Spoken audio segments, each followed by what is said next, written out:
When 2 guards tried to move a black Marine from his son's graduation, no one expected 6 Navy SEALs to rise from the crowd and stop the entire room without saying a word. Solomon Drayton didn't expect anyone to recognize him when he pulled into the parking lot behind Elmridge High. The building looked like most high schools in smaller Texas towns: weathered red brick, a few flags fluttering over the entrance, kids loitering near the gym doors. It was already crowded. Parents in dress shirts, siblings holding signs, a grandmother leaning on a walker. It was all there. He parked his Dodge Charger near the chain-link fence and stepped out, smoothing the lines of his deep blue Marine uniform. His boots were polished to a mirror shine, not because he was trying to show off, but because there were things he didn't know how to do halfway. He looked around. His posture stood out, upright and firm. His face, though calm, carried the stillness of someone who had seen life from too many angles. He had driven 8 hours from Temple to make it to his son's high school graduation. He could have flown, but the Charger was his wife's favorite car, and even after her passing 2 years ago, he still felt closer to her on the road. Solomon opened the car door and pulled out a small photograph from the glove compartment. It was old and worn, with a slight tear in the corner, his wife holding Tyron when he was just a baby. He slipped it into the inside pocket of his jacket. "I promised you," he said softly. "I wouldn't miss it." The walk to the entrance was slow and intentional. Every step carried meaning. His chest filled with something he didn't have a name for, but it lived somewhere between pride and ache. Inside, the gym was packed. Metal chairs filled the floor, bleachers already overflowing. The air smelled faintly of concession popcorn and floor wax. It was noisy, chaotic, alive. Solomon showed his printed ticket to a volunteer near the door, a short man with a clipboard and headset. The man squinted at it, nodded quickly, and pointed toward the 3rd row on the left side. "You're good to go. Family seating, up front." "Appreciate it," Solomon said, his voice steady. He made his way to the row, catching glimpses of other families as he passed. Some folks looked at him, did a double take at the uniform, then turned away like they hadn't. One woman gave him a small smile, then whispered something to the man beside her.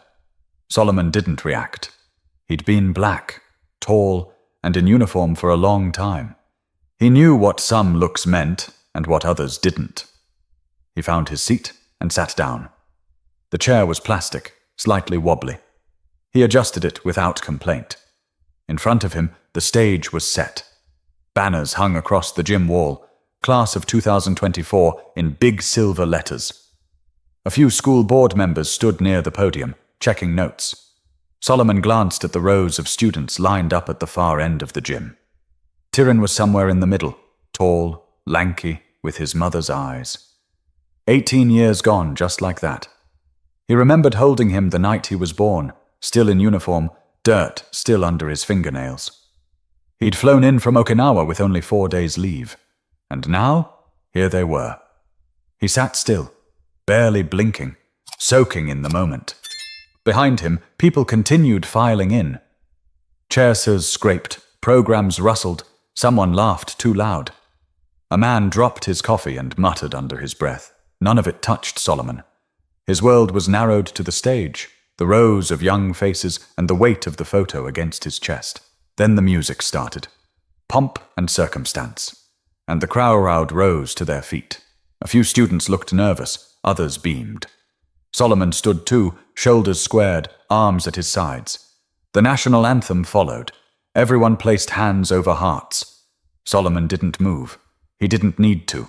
His whole presence was a salute. He thought of his wife again, how she would have cried through the whole ceremony, how she would have fixed Tyron's tie 3 times before letting him leave the house. His eyes stayed forward. But as the last note of the anthem faded, 2 uniformed men began walking down the side aisle, and they were heading straight for him. The 2 security guards moved with purpose. They weren't police. Their badges read Harlan Security Services, and their uniforms were standard. Black polo shirts tucked into cargo pants, earpieces, radios on their belts. Neither of them looked older than 30. One was short and wide-shouldered, with a shaved head and a tight expression. The other was taller, lanky, and chewing gum like he had somewhere better to be. Solomon noticed them right away, but didn't flinch. His training taught him long ago that stillness was often more commanding than movement. He kept his eyes forward, his hands resting loosely on his thighs. The shorter guard stopped beside him and leaned down just enough to be heard. "Excuse me, sir," he said in a low voice. "We're going to need you to come with us." Solomon slowly turned his head. "Is there a problem?" The tall one stepped forward. "Yeah, this section's for families of graduating seniors." Solomon blinked, then reached into his coat pocket and pulled out the same printed ticket he'd shown at the door. "This is my seat. 3rd row, left side. Family seating." "Confirmed." The shorter guard didn't even look at the ticket. "We got told it's full." Solomon didn't move. "It was full when I sat down too. You want to tell me who gave that order?" The tall guard shifted uncomfortably. He wasn't expecting a calm, clear voice. "Look, it's not a big deal. There's some extra seats in the back. Let's not make this anything it doesn't have to be." Solomon's eyes narrowed slightly. Not with anger, just quiet calculation. "I drove 8 hours to watch my son walk across that stage. I'll be sitting right here." A few heads had started turning. A woman 2 rows over nudged her husband and nodded toward them. Someone in the bleachers tilted their phone slightly, maybe recording. The short guard straightened up and looked around. "Sir, I'm going to ask one more time. You can ask all day," Solomon said, his voice lower now, firmer. "I'm not moving." The tall one sucked his teeth. "Maybe you'd be more comfortable in the back. That's all we're saying." And there it was. Solomon looked at him fully now. That phrase wasn't about logistics. It wasn't about policy. It was about something older, something quieter, something that had followed him all his life in boardrooms, waiting rooms, front porches, and even the base cafeteria, just behind a smile, just under a whisper. He didn't respond. The air shifted around them, the way it does when people start sensing a line has been crossed. The short guard noticed it too. He adjusted the radio on his hip and muttered something into the mic, never breaking eye contact. Solomon stayed seated, staring forward like the conversation had ended, because for him, it had. A woman seated beside him, older and pale-skinned, leaned slightly toward him and whispered, "Don't you let them move you." He nodded once, acknowledging her but saying nothing. He didn't want to make a scene. He wanted to watch his son graduate like any other father, but the guards weren't finished. The tall one lowered his voice again. "Look, you got a problem. Take it up with the school office. We got our orders." Solomon turned his head toward him once more. "You have a name, son?" The guard blinked. "It's Officer Malley." "Not officer," Solomon replied. "You're private security." The other one stepped in. "All right, that's enough. If you don't stand up—" He didn't finish the sentence, because that's when the gym door at the far end clicked open, and 6 men walked in. No uniforms, no badges, just firm postures, squared shoulders, and faces that said they'd been through worse things than awkward stares and misjudged instructions. They didn't walk in together. They filtered in, one by one, taking different spots, like they weren't there together. But anyone watching closely could tell. They moved the same, watched the room the same, sat the same. Still, steady and alert. Solomon didn't look back. He didn't have to. He knew exactly who they were, but the guards didn't. At least not yet. And they were about to find out. Solomon kept his focus on the stage. His jaw didn't move, but his mind was turning. He wasn't angry. Not yet. But something inside him clicked into place, like a switch he didn't use unless he had to. The one built for survival, for balance, for patience under pressure. The 2 guards didn't leave. They hovered. It was the kind of hovering that wasn't about doing a job. It was about trying to remind someone they had power. But what they didn't understand was that Solomon had lived in places where power was life or death, not some gym with folding chairs and a sound system. A student name was called from the stage, and the crowd clapped politely. But people weren't really paying attention to the ceremony anymore, not the ones nearby. They were watching the standoff, pretending not to. The taller guard, Malley, shifted his stance again. He leaned closer, voice quieter this time. "I'm trying to do you a favor here, all right? This doesn't need to get ugly. Solomon's eyes flicked to him. You don't have that kind of favor to offer. A pause. Mally drew back slightly, as if reconsidering his next move. But the shorter one, Garvin, according to his badge, was less subtle. He didn't like being challenged. His hand hovered near the radio again. A few rows behind, a man stood up slowly. Nobody noticed at first. He didn't say a word, just crossed his arms and stared. Clean-shaven, broad frame, eyes sharp. He took a seat near the aisle without removing his gaze from the scene in front of him. A second man stood up on the opposite side of the gym. Same posture, calm, intentional. Then a third. They didn't speak. They didn't need to. Solomon knew them all. He didn't turn to look because his instincts didn't require confirmation. He had led these men through mud, gunfire, and silence darker than most people could imagine. Garvin leaned down again, this time with something in his voice that wasn't there before. Listen, man, you're making this into a situation. Solomon turned his head, slowly and deliberately. And you're not listening. Garvin's hand twitched toward the radio again, but before he could say a word, a voice broke the tension from 10 feet away. Is there a reason this man's being bothered? It was clear, calm, controlled. The kind of voice that doesn't rise to get attention. It drops just enough to make everyone else stop talking.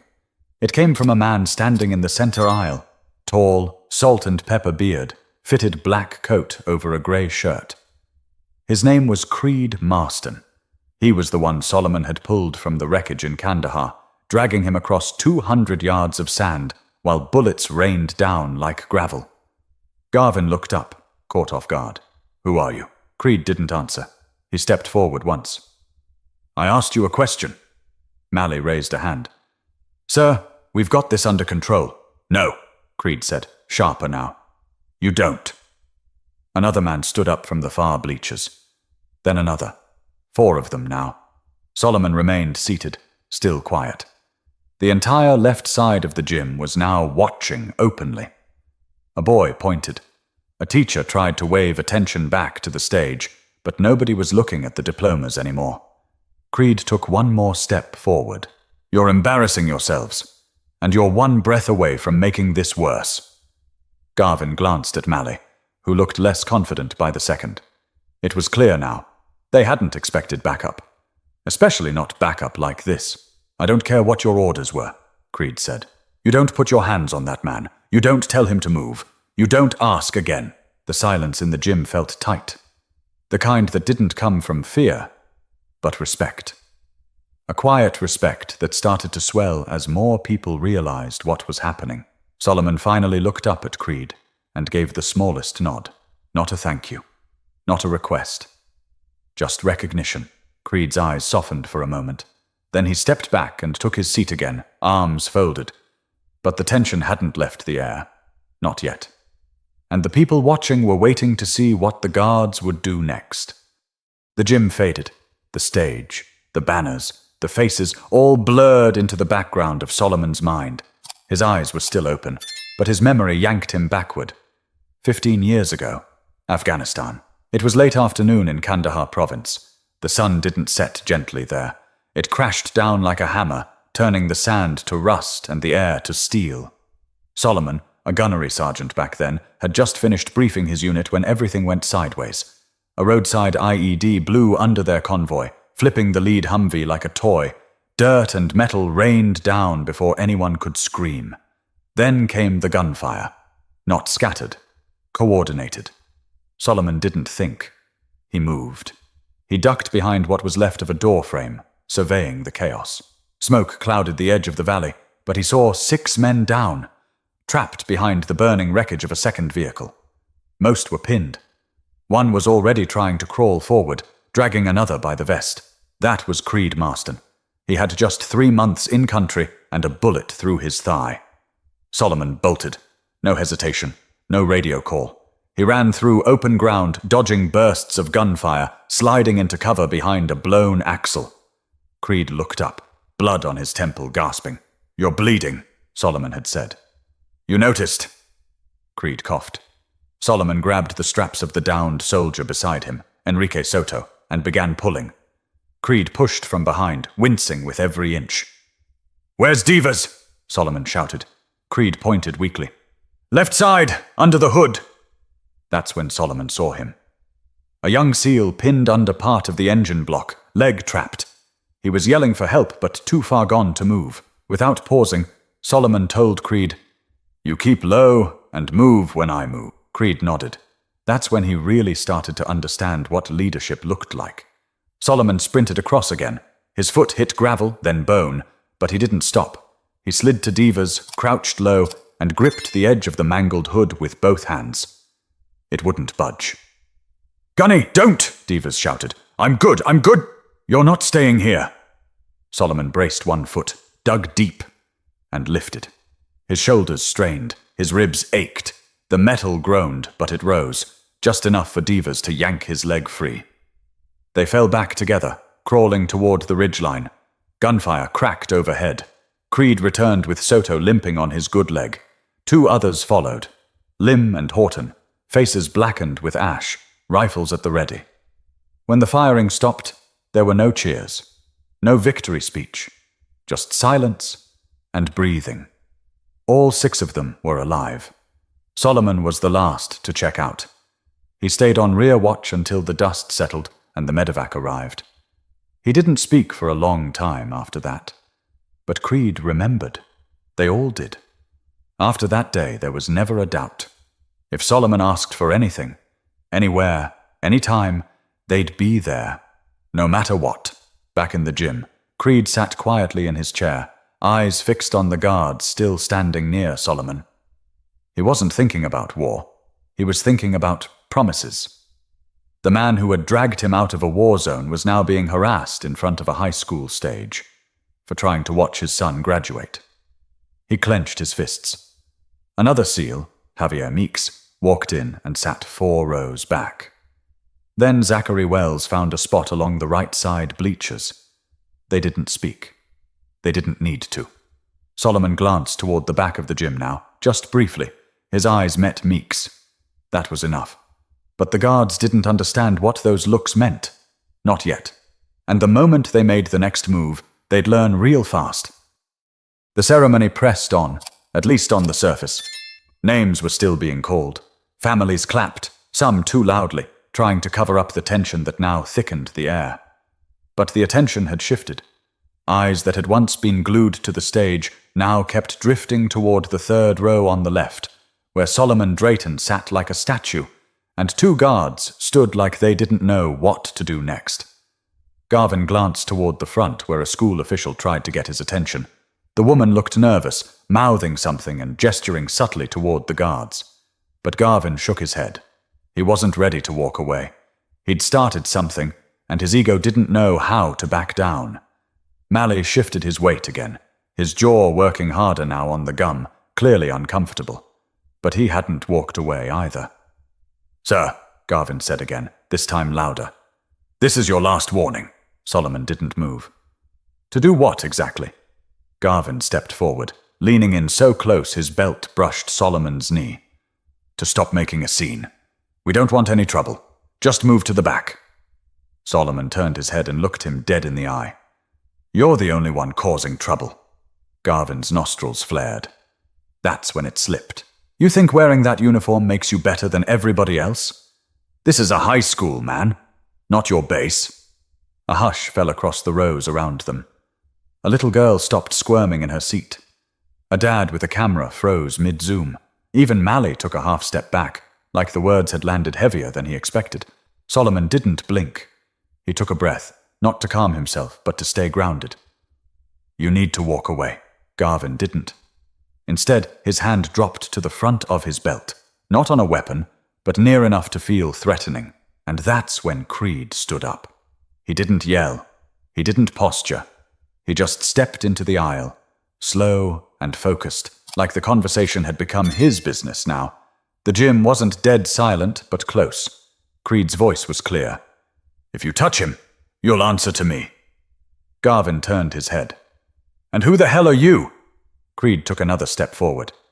"The man who's telling you this ends right now." One of the school board members noticed what was happening and whispered something to the principal, An assistant principal got up and started moving toward the back of the gym, probably calling someone on the walkie clipped to her side. The school staff was finally realizing this wasn't going to die down quietly. More SEALs rose from their seats, spread across the room. No formation, no spoken cue, just a unified instinct that kicked in all at once. By now, all 6 were standing. Garvin looked around, realizing they weren't just dealing with some angry parent. Something was different. These men didn't fidget. They didn't shift from foot to foot. Their presence filled the space like pressure before a storm. Creed took a step closer. You've got 2 choices. Walk away now, or watch this go somewhere you don't want it to go. Mally's voice finally cracked through. Let's just back off, man. But Garvin still hesitated. Solomon spoke again, not to Garvin, but to Creed. Don't waste your breath. He already made his decision. Creed didn't smile. He just lowered his voice one last time. Don't mistake silence for weakness. Finally, Garvin stepped back. Not much, but enough. His hand dropped away from his belt. His face burned, but he was outnumbered and outclassed. The principal appeared near the aisle, whispering quickly to the guards.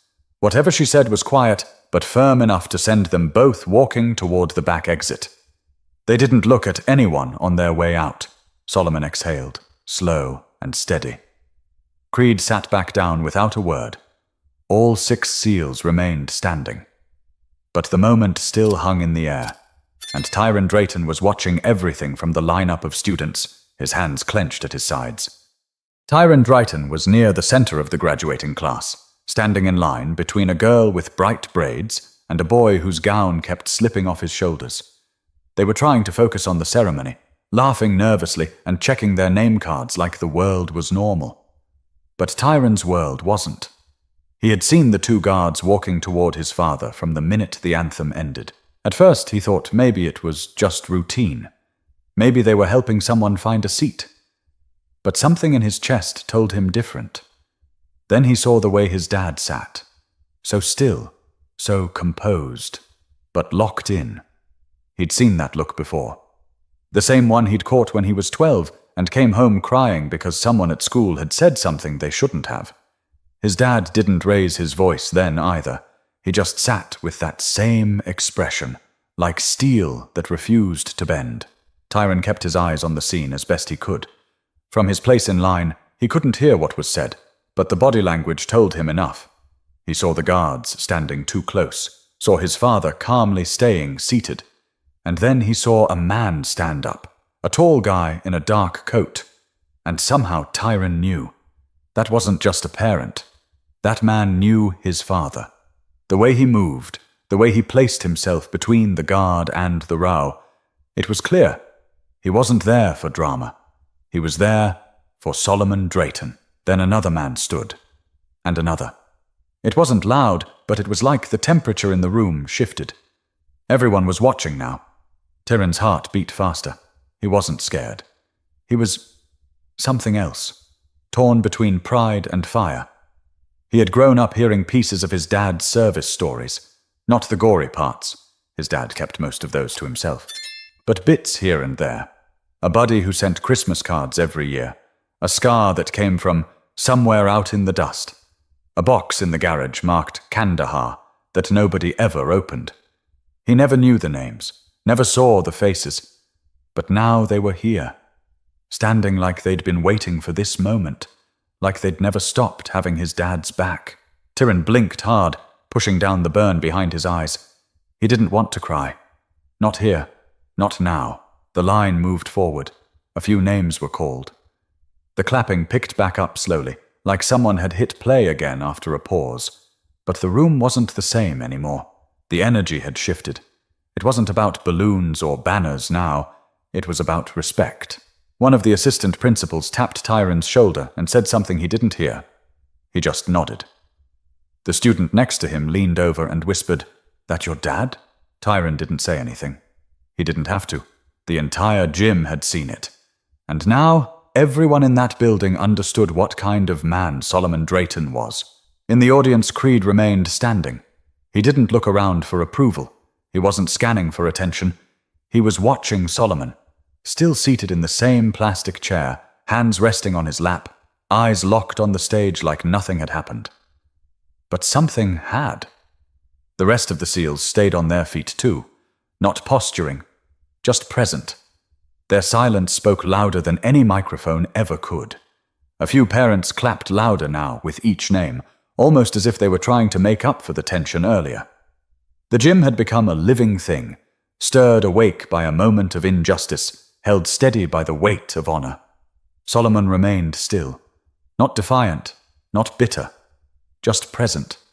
A father watching his son take one more step into adulthood. But the moment that would break through all of it was still coming. And when Tyron's name was finally called, the room wouldn't be able to pretend anymore. The line was moving faster now. Some students were still fidgeting, adjusting caps, whispering jokes under their breath, trying to enjoy the moment. But Tyron wasn't in that space anymore. His mind kept flashing back to his father, sitting alone, surrounded by faces, but completely centered in that chair like it had been built just for him. There was something about how he held himself, calm, quiet, unshakable. And something about the way those men, those warriors, rose around him without needing to be asked. Tyron realized for the first time that he didn't really know the full weight his father carried. Sure, he'd seen the pictures, the medals in the old wooden box, the folded flag tucked into the bookshelf in the living room. But those things never really spoke. They just sat there like relics. Today they walked. Today they stood. The assistant principal called out the next name, then another. Tyron was 3 people away from the stage. He wiped his palms on his gown, tried to slow his breathing. The girl in front of him turned and grinned nervously. "You ready?" Tyron smiled a little. "More than you know." He stepped forward. On the other side of the gym, Solomon leaned slightly forward. His eyes never left the stage. He didn't clap for every student, not out of disrespect, but because his focus had narrowed to the boy in the black robe with the red and white honor cords. The boy who looked so much like his mother when he smiled. 1 name. 2 names. Then the announcer paused for a second, cleared her throat, and spoke with a bit more weight than before. "Tyron Drayton," the name echoed. There was a beat of silence. Half a second, maybe less, before the room erupted. Clapping, whistling, cheering. But what stood out wasn't the volume. It was the rhythm of it. The sound wasn't chaotic. It was deliberate, coordinated, deep. The 6 seals, still standing, raised their hands and applauded in perfect unison. Each one clapped with force, not performance. A salute without the salute. A gesture that said, "We see you. We see your father. We honor both." Tyron walked across the stage slowly, chin high, steps steady. His heart pounded, but it wasn't nerves. It was pride. And not just pride in himself. It was the pride of knowing exactly who his father was and what it meant to carry that last name. He took his diploma from the principal, shook her hand, and turned toward the audience. His eyes scanned for one person. Found him. Solomon didn't wave, didn't stand. He just met his son's eyes and gave the smallest, most meaningful smile of the day. Tyron nodded once and stepped off the stage. The applause still hadn't died down. Parents who hadn't said a word all ceremony were now clapping hard. Some stood. A few wiped their eyes, not sure exactly why, but feeling like they'd just witnessed something that mattered. Solomon sat back in his chair and let the moment wash over him. He wasn't the kind of man to cry in public. But inside, something loosened. Not grief, not pain, just release. The kind that only comes when the circle feels complete, even if it never really is. The other names continued. But something had shifted. From that moment on, every student who walked the stage walked in the echo of what had just happened. Not because it was dramatic, not because it was viral, but because it was real. But the story didn't end with the applause. And when father and son met again outside the gym, it would be more than just a proud hug. It would be the passing of something deeper. The final name was called 20 minutes later. Everyone stood as the graduating class threw their caps, screamed with relief, and hugged like they hadn't seen each other in years. Phones went up, cameras clicked, and balloons bobbed above the crowd as the students began filing out through the gym's double doors toward the back lot. Solomon didn't move right away. He sat quietly as the noise swelled around him, soaking it all in. The music, the laughter, the flash of silver and red gowns sweeping by. His eyes followed Tyrion as he disappeared into the hallway with his classmates. A teacher gave him a high five. Another pulled him in for a side hug. But even with all the chaos, Tyrion turned once, just once, and looked back. Solomon caught it. A brief glance, but it held everything. "Did you see me?" And Solomon's expression gave the answer, every second. The crowd began to thin. People shuffled out with flowers and balloons, congratulating each other in loud bursts. Solomon stood slowly, stretching his legs, feeling the weight of sitting in one position for too long. Creed walked over as the gym emptied. He didn't say anything at first, just looked at Solomon, then toward the exit. "You okay?" Creed finally asked. Solomon nodded. "I've been through worse." Creed smiled slightly. "Yeah, but it still shouldn't have happened." "No," Solomon said. "It shouldn't have." Another SEAL, Javier Meeks, joined them. "We tried to stay low-key, but once that guy put his hand near his belt—" Solomon raised a hand gently. "You all did what needed to be done. That was enough." The three men stood there for a few seconds longer, letting the noise drain from the room. Then Solomon said, "I want to see my boy." Outside, the sun was fierce against the concrete, casting long shadows from the bleachers onto the back lot. Students were scattered in small clusters, posing for photos, throwing their caps again, calling out to relatives. Tyrion stood near the flagpole, his gown half unzipped, the diploma folder in one hand and his phone in the other. When he saw his father approach, he stopped mid-conversation. The crowd around him faded into the background. They met halfway. Tyrion was the first to speak. "You okay?" Solomon nodded. "You? Yeah," Tyrion said, then looked down for a second. "They tried to move you." "I know." Tyrion's jaw flexed.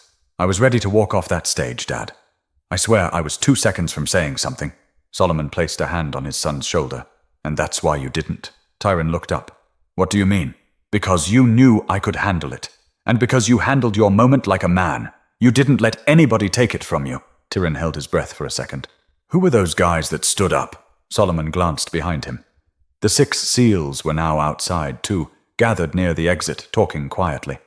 They weren't looking for attention, just keeping an eye out, like always. "They're men I bled with, men who know what loyalty means," Solomon said. "Men who don't forget." Tyrion nodded slowly. "That was powerful. It was necessary," Solomon replied. "Sometimes silence is louder than shouting, and sometimes standing up without speaking says more than 1,000 words." For a moment, neither of them said anything. Then Tyrion smiled. "You gonna tell me those war stories now?" Solomon chuckled. "Some of them. You're old enough for the real parts now." They stood there, shoulder to shoulder, not just father and son. 2 men connected by something that couldn't be explained, only lived. Across the lot, Creed raised a hand. Not a wave, just a gesture of respect. Tyrion returned it without hesitation. The sun kept climbing, but for the Drayton men, time moved differently now. But one more moment remained, because after all that, the real lesson hadn't yet been spoken aloud. Most of the crowd had cleared by the time Solomon and Tyrion walked back to the parking lot. A few families still lingered, laughing around folding chairs or loading up trunks with flower arrangements and graduation gifts. But the buzz had quieted, and the sun had softened into early evening light. Solomon unlocked the Charger, the same one his wife used to drive to parent-teacher meetings and weekend road trips. Tyrion paused at the passenger door, running his fingers along a scratch near the handle. "She would have been screaming the loudest today," he said softly. "She would have made you retake every photo until your smile looked just right." Solomon replied, managing a grin. They climbed in, shutting the doors behind them. The car was warm from the sun, but it felt like a cocoon, sealed off from the rest of the world for a few breaths. Tyrion turned to face his father. "I gotta ask, why didn't you say anything to those guards? You just sat there." Solomon tapped the steering wheel once, then turned to him. "Because I don't have to stand up for who I am, and I don't need to raise my voice to be heard." Tyron looked out the window for a second, chewing on that. You know how many times in my life I've had to choose between letting something slide or blowing it up? Solomon continued. That moment today, what those men tried to do, it wasn't new, but how we respond. That's what defines us. But they disrespected you, Tyron said, in front of everybody. Yes, Solomon said, and everyone saw it. But they also saw the truth. They saw 6 men who had every reason to be somewhere else stand up, not because I asked, because they knew what that moment meant. Tyron sat with that. Son, Solomon said, life will hand you 100 chances to react with anger, and sometimes anger is justified, but most times silence cuts deeper, dignity sticks longer. That's what people remember. He reached into his jacket and pulled out the folded photo, the one of Tyron as a baby, his late wife cradling him. I carried this with me through Kandahar. I carried it through losing your mom. And I carried it here today. Not because it gives me strength, but because it reminds me of what's worth protecting. Tyron's voice dropped. You always knew who had your back, Solomon smiled. I didn't need to know. I just had faith. Real men don't vanish when things get uncomfortable. They show up, and they stand. There was a pause before Tyron spoke again. I want to be like that. Like you already are, Solomon said. You walked that stage with pride. You didn't let anger steal your moment. You stayed grounded, even when everything around you was trying to throw you off balance. Outside the car, the last of the SEALs were getting into their vehicles. Creed gave one last look toward the Charger before driving off. Solomon nodded once. No words, just the quiet acknowledgement of something permanent. Tyron leaned back in the seat. So what now? Solomon turned the key in the ignition. The engine rumbled to life. Now we drive home. You get to choose dinner. Tyron grinned. Waffle House? Solomon chuckled. Of course. As they pulled out of the lot, the school faded behind them. But the memory of what happened inside that gym wouldn't fade anytime soon, for anyone who was there. And for Tyron, that day would mark something far greater than a diploma. It was the day he realized manhood had nothing to do with noise and everything to do with how you carry yourself when the world stops watching. Some people shout to be seen. Others just sit in silence and are never forgotten. If this story moved you, don't forget to subscribe. Share it with someone who needs to be reminded what true strength looks like.